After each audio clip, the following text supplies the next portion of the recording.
Baik, saudara, kita lanjutkan untuk materi yang berikutnya. Kalau yang tadi adalah bode plot berisi 2 gambar, 2 diagram, satu adalah magnitude dan satunya lagi adalah fase. Jadi bode plot itu terdiri dari 2 gambar. Nah, kelemahan ini oleh Nyquist digabungkan kedua gambar tadi hanya satu gambar dalam satu diagram. Contohnya di sini adalah sebuah grafik sama dalam domain yang variabel kompleks. Ini adalah absis merupakan nilai real dan yang ordinat adalah imajiner. Di dalam Nyquist ini mempunyai tujuan yang sama dengan bode plot, yaitu melihat respon frekuensi dalam keadaan steady state apabila diberi masukan sinyal sinusoidal. Luarannya adalah bagaimana keluarannya, jadi amplitudonya membesar atau mengecil, kemudian frekuensinya sama atau tidak, beda fasenya sama dengan fase dari sinyal masukan atau tidak. Nah, kalau sebuah respon frekuensi amplitudonya membesar, ya, yang tadi gambar pada slide sebelumnya, itu menyatakan kondisi yang tidak stabil, sehingga di dalam bode plot itu akan gain margin-nya membesar, menaik. Nah, ini kalau saya gambarkan di dalam bode plot itu menjadi besar, itu artinya tidak stabil. Dari beberapa bentuk di bode plot kita gantikan dengan satu diagram saja.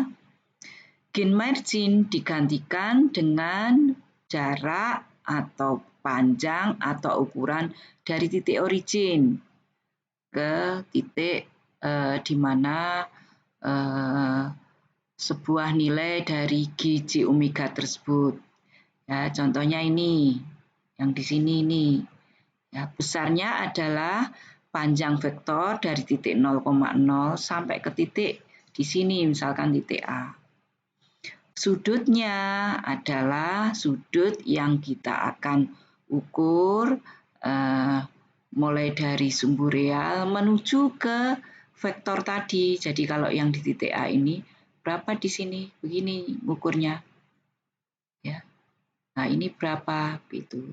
Sehingga di dalam diagram Nyquist dikatakan sebuah diagram yang berisi titik-titik himpunan dari sebuah fungsi GJ omega yang merupakan titik-titik terminal dari vektor GJ omega tersebut pada saat nilai omeganya menaik, membesar. Jadi nilai omega 0 itu ditandai di titik tak berhingga. Omega pada saat tak berhingga merupakan titik di mana sudut yang kita ukur dari sumbu real menuju ke sebuah titik, ya, di dalam contoh ini kembali ke titik origin, itu adalah omega pada saat tak berhingga. Kemudian ini contohnya, kalau sebuah fungsi transfer seperti pada bode plot tadi mengandung 1 konstan, 2 diferensiator, 3 integrator, 4 orde ke-1, 5 orde ke-2. Bagaimana bentuk polarnya kita pelajari satu persatu. Ini untuk sebuah fungsi transfer yang mengandung 1/J omega. Nah, 1/J omega ini bisa kita tuliskan dalam bentuk variabel polar minus J kali 1/. omega.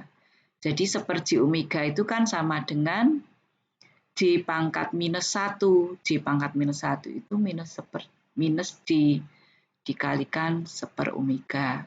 Berarti kalau G J omeganya adalah 1/4 J omega saja, maka besarnya adalah 1/4 omega, sudutnya adalah minus J.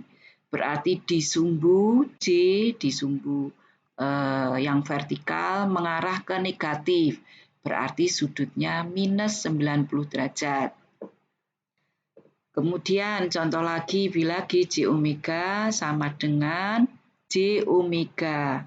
Berarti besarnya adalah omega, sudutnya adalah plus J. Plus J itu 90 derajat. Kemudian untuk fungsi transfer yang mengandung orde pertama. Misalkan ini 1/1 plus J omega T. T itu adalah time constant. Nah, di sini kita harus melihat yang numerator atau penyebut itu kan ada 1 plus J omega T. Berarti besarannya kan kuadrat dari yang real adalah 1. 1 kuadrat ditambah kuadrat dari suku J omega T. Berarti omega kuadrat T kuadrat.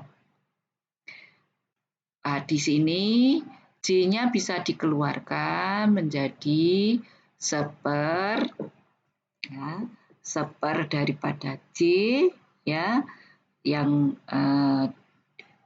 J omega T tadi bisa membuat sudut realnya bernilai 1, imajinernya omega T, berarti sudut yang dibentuk itu membentuk seperti tangan ya.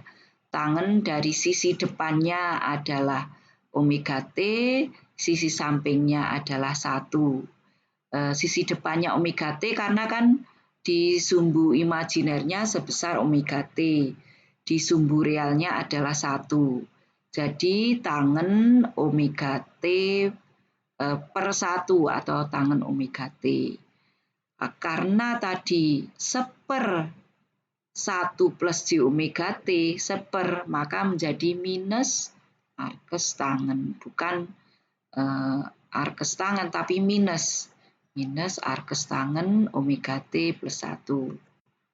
Demikian juga sebaliknya apabila G J omega itu sama dengan 1 plus J omega T, maka besarnya adalah akar 1 kuadrat plus omega kuadrat T kuadrat dan sudutnya tangen omega T.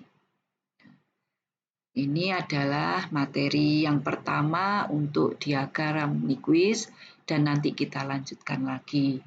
Terima kasih. Assalamualaikum warahmatullahi wabarakatuh.